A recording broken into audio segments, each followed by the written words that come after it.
Hi everyone, how are you? I thought that I would talk a little bit about how the 14th Amendment guarantees liberty and justice for all by talking to you a little bit about how the Congress that actually enacted it thought it would guarantee liberty and justice for all, and they thought it would do it mostly through congressional legislation.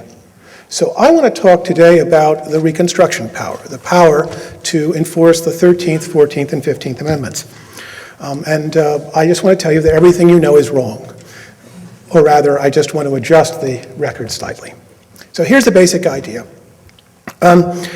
First of all, what is the scope of congressional power under the Enforcement Clause? Well, look at the text. It says Congress shall have the power for each of these clauses, which is an echo of Article 1, Section 8. And what rule applies to the scope of Congress's power under Article 1, Section 8? It's McCulloch, right? If the end be legitimate, all means that are appropriate and plainly adapted are constitutional. Well, guess what? The people who wrote the enforcement clauses assumed that McCulloch would apply to them. Not the test of City of Bernie versus Flores, not congruent and proportional. They assumed it would be McCulloch. In fact, they said so. And indeed, they said so in the text. They used the word appropriate, which is a reference to the test in McCulloch. So the first thing you have to understand is that the Supreme Court's 1997 decision in City of Bernie is wrong. And the next thing you need to think about is, well, how would you actually go about using the McCulloch standard to enforce the 13th, 14th, and 15th Amendments? Well, as Bill Clinton would say, it all depends on the meaning of the word enforce, doesn't it? Well, he wouldn't say that, but anyway, I'll say that for this purpose. And there are two ways, in fact, that you can enforce these texts, because actually the texts of the Reconstruction Amendments fall into two basic categories. One category are the 15th Amendment's text, which bans the United States and the states from denying the right to vote based on color, and the second sentence of the 14th Amendment, Section 1, which says no state shall blah, blah, blah, blah, blah, sort of like the Seinfeld episode of yada, yada, yada.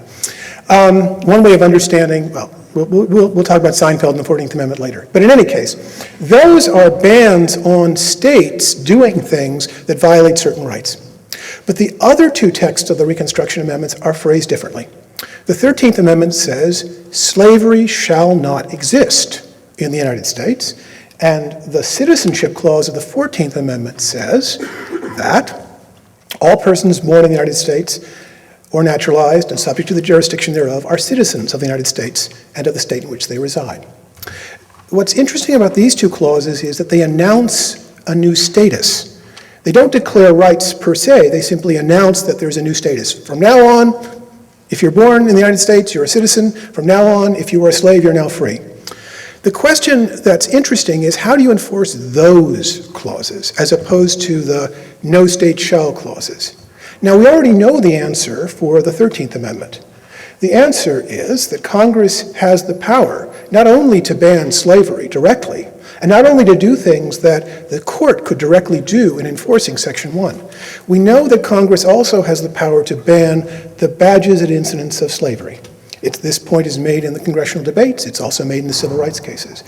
The badges and incidents of slavery is the idea that slavery wasn't just a set of rules, it was an entire social structure.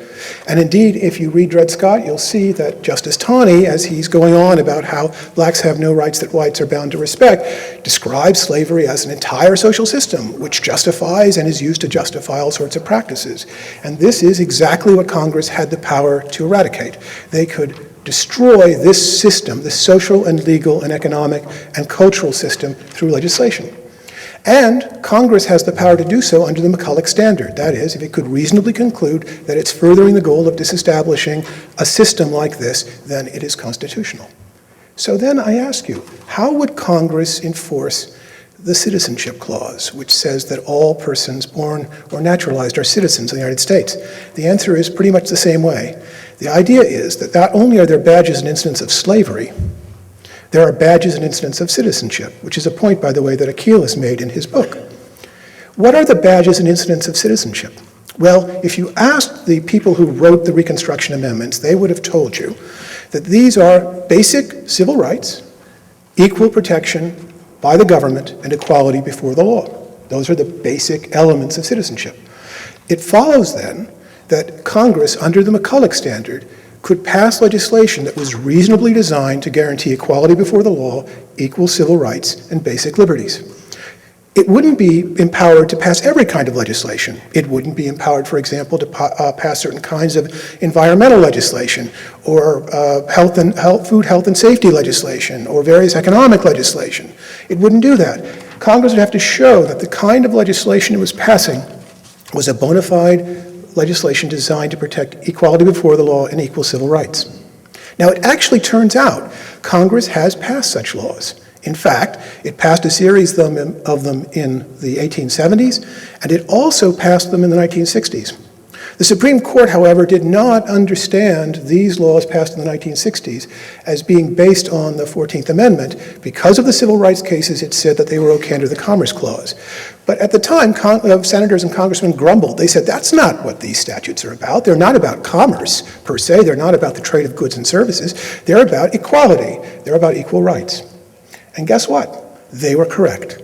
The Supreme Court should have and could today hold that these are permissible statutes under the Citizenship Clause. Notice, by the way, there's something important about the Citizenship Clause and about Section 1 of the 13th Amendment.